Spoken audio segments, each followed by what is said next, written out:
Let's go back to January 6, 2021 for a moment, and then we'll move forward to the latest with uh, Epstein and the people who are stealing us blind in a little bit. But a tape has just been released of a guy named Jared Wise, not a name you would know. January 6th, 2021, he was working for the Trump Department of Justice.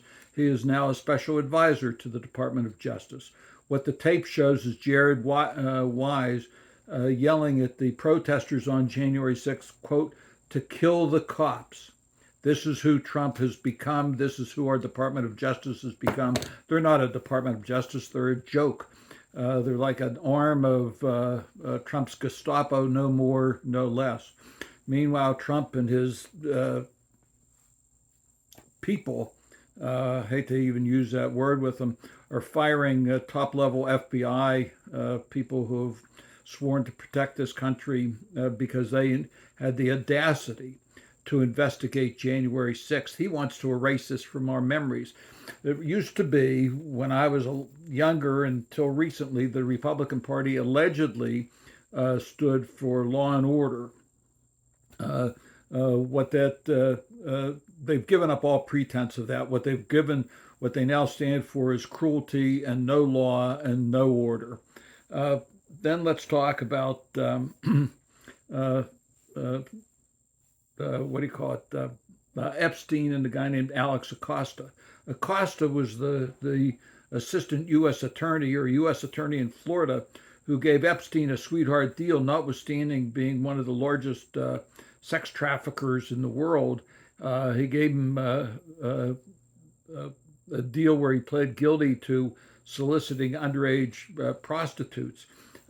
He then was paid off by Trump by becoming his Secretary of Labor and only resigned when the Epstein scandal started again in 2019. So when the Republicans start subpoenaing people like Bill and Hillary Clinton and other people to testify on Epstein, why aren't they subpoenaing Alex Acosta? It's a name you should remember. And ask your congressman, why aren't they subpoenaing Acosta to explain why he gave the biggest sex trafficker in the world a sweetheart deal? Of course, they're giving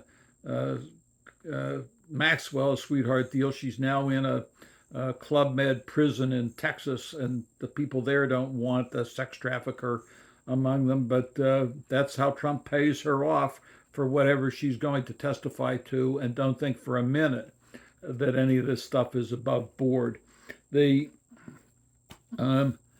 Finally, let's talk one more thing about the FBI. I forgot.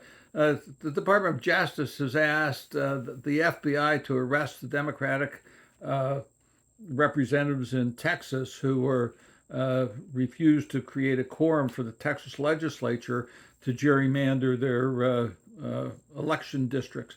Nobody's said yet what crime anybody is being arrested for.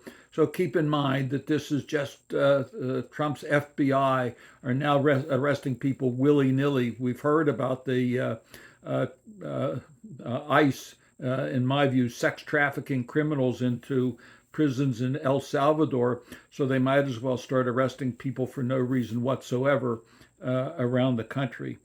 Finally, there's something I think we all ought to agree upon, and that is as soon as somebody is an elected public official or takes office, all of their assets should be put in a blind trust so that when somebody like Rick Scott says, well, wait a minute, I'm entitled to make as much money as I want to in any way I can, or Nancy Pelosi or her husband, I think those monies should be put in a blind trust where a trustee invests for them and they win or lose in the market.